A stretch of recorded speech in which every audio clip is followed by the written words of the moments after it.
এতিয়া হিমন্ত বিশ্ব শৰ্মা চৰকাৰে কৈছে যে মোৰ চৰকাৰৰ দিনত 1 লাখ নিবনুৱাৰ নিযুক্তি দিম। এতিয়ালৈকে 1 লাখ হোৱাগৈ নাই বুলি কৈছে যে 1 লাখ নিবনুৱাৰ নিযুক্তি দিম। সেইদিনা মাত্ৰ যোৱা আজি 10 দিনৰ আগত এটা ইণ্টাৰভিউ হৈছে। ইণ্টাৰভিউত ল'ৰা ছোৱালীয়ে ইণ্টাৰভিউ দিবলৈ পৰীক্ষা দিবলৈ গৈছে 11,26,000টা।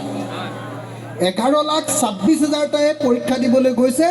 চাকৰি আছে 3,227টা নেকেইটা। 11 লাখে পৰীক্ষা দিব, 3,000টা বা 4,000টাই চাকৰি পালে। কিমানে নাপালে? কিমানে? হয়নে? 11 লাখে নাপালে, বুজিছেনে? 11,20,000 নেপালে। 11,26,000 ভিতৰত 6,000 পালে বুলি ধৰি ল'লোঁ। 6,000 পালে, 11,20,000 নাপালে। আজি যদি মই আপোনালোকক গাঁওখনত সোধোঁ, মই ইয়াত যদি আপোনালোকক সোধোঁ যে আপোনালোকৰ গাঁৱত খেতি কৰাক বাদ দি আপোনালোকৰ ডেকা ল'ৰাবিলাকে বাকী কি কাম কৰি চলায়? কি কাম কৰে?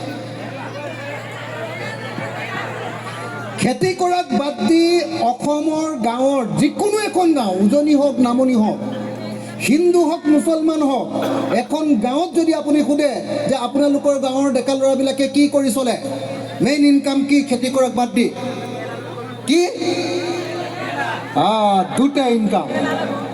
1 নম্বৰ ইনকাম, ল'ৰাটোৱে মিস্ত্ৰীৰ লগত হাজিৰা কৰে, নহ'লে কেৰেলা বা বেংগলোৰত গৈ চিকিউৰিটি গাৰ্ড কৰে। হয়নে নহয় ৰাইজ? হয়নে নহয় ৰাইজ? কওকচোন। যদি অসমৰ আটাইতকৈ নতুন প্ৰজন্মৰ নিবনুৱা যুৱক যুৱতীবিলাকৰ মূল ইনকাম হাজিৰা কৰা হয়, চিকিউৰিটি গাৰ্ড নহ'লে বা হাজিৰা কৰা হয়।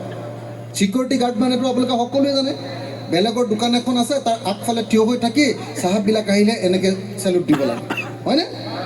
যদি অসমৰ আটাইতকৈ নতুন প্ৰজন্মৰ ডেকা যুৱক যুৱতীবিলাকৰ মূল কামটো হাজিৰা কৰা, মিস্ত্ৰীৰ লগত যোগালী কৰা, অথবা বাহিৰত গৈ যদি আপোনাৰ চিকিউৰিটি গাৰ্ড কৰা হয়, সেইটো জাতিৰ সঁচাকৈ কিবা ভৱিষ্যত আছে বুলি আপোনালোকে ভাবেনে?